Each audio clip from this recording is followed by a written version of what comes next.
markets are crashing globally. US stock market has wiped out more than 9 trillion since Trump's inauguration, 5 trillion of which have been evaporated between April 2nd and April 4th. That was the largest two-day loss on record at the end of last week. That data is according to MarketWatch.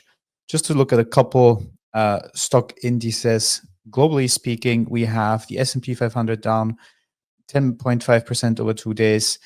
Japan's Nikkei down 7% on Monday. That is extending on a 9% drop from the previous week.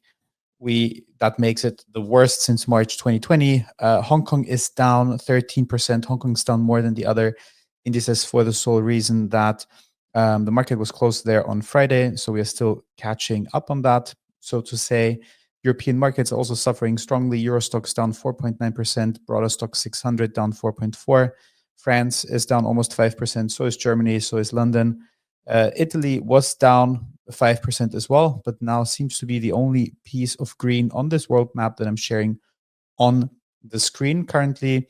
Also, analysts on the Wall Street, both JP Morgan and Goldman Sachs, are increasing the probability of recession in their models, with Goldman Sachs thinking that's a 45% chance to happen. JP Morgan seeing that at 60%.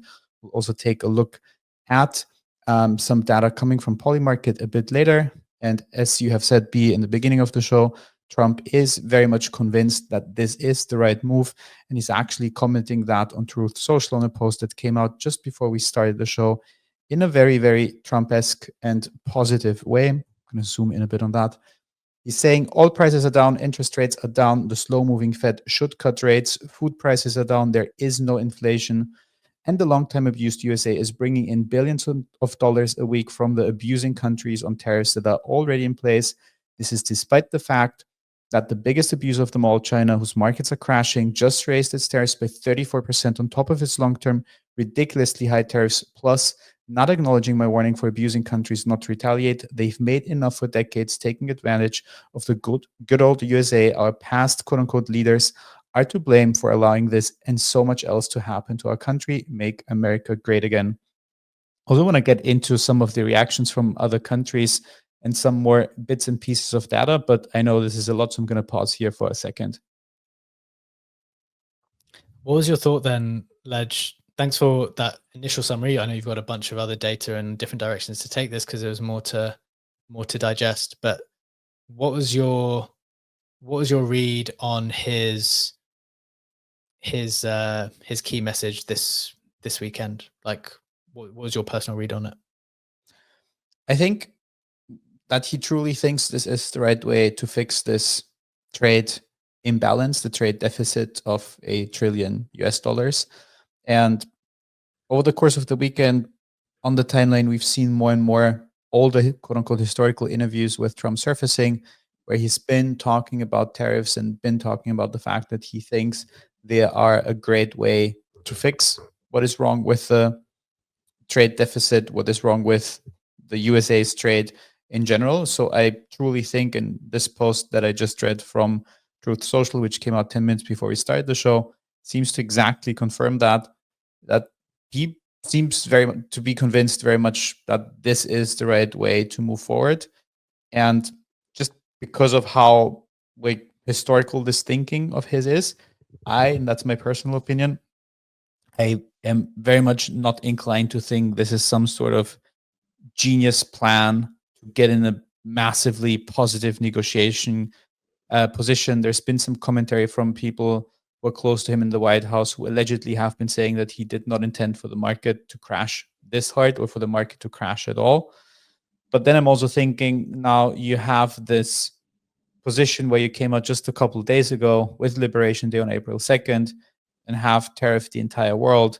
Now you can't fold your hand and be like, oh, sorry, I'm going to take all of that back because the whole world is crashing to historically unprecedented levels even, because then A, you lose face, and B, nobody's going to take you seriously. So you kind of have to follow through with this for a bit longer. And we'll also have for a bit later some Polymarket data on that to see how the market is thinking, how long this situation could last.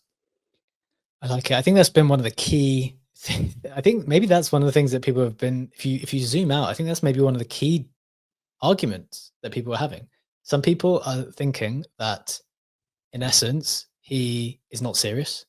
And therefore, look, guys, just relax. Like, it's not a serious thing. Don't worry about it. And they're evaluating everything on the basis that this is not a serious thing, that it's a tool for negotiation. And that's the foundation from which you're meant to analyze the situation. If you are of the opinion, which I think you are now, either moved towards legendary or whether you were there the whole time, it's like, no, this is not a negotiating thing. This is the way it's supposed to be.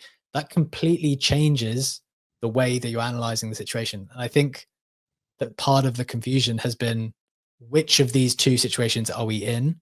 A lot of the arguments are probably taking place because certain people are thinking, are using like framework one, which is he's not serious, don't worry, it's just like a negotiating tactic. And some people are saying, no, it's not.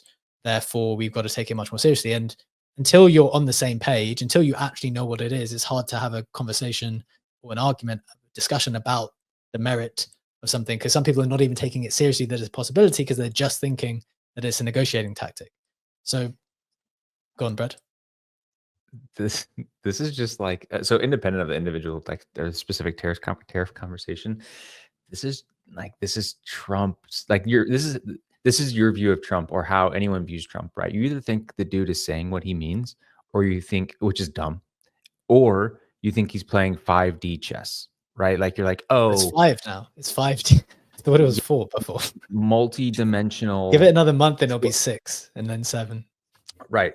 So they're like going into this, they're like, oh, this guy is just playing on another plane of existence. And therefore, we don't understand the literal words that he's saying. And then the other side of the thing is like, no, the dude's been talking about tariffs. He loves tariffs. He's been doing it since the 80s. Like he means tariffs, even if he like misunderstands the actual calculations for like how he's going to attribute these tariffs or like the amount he's going to attribute.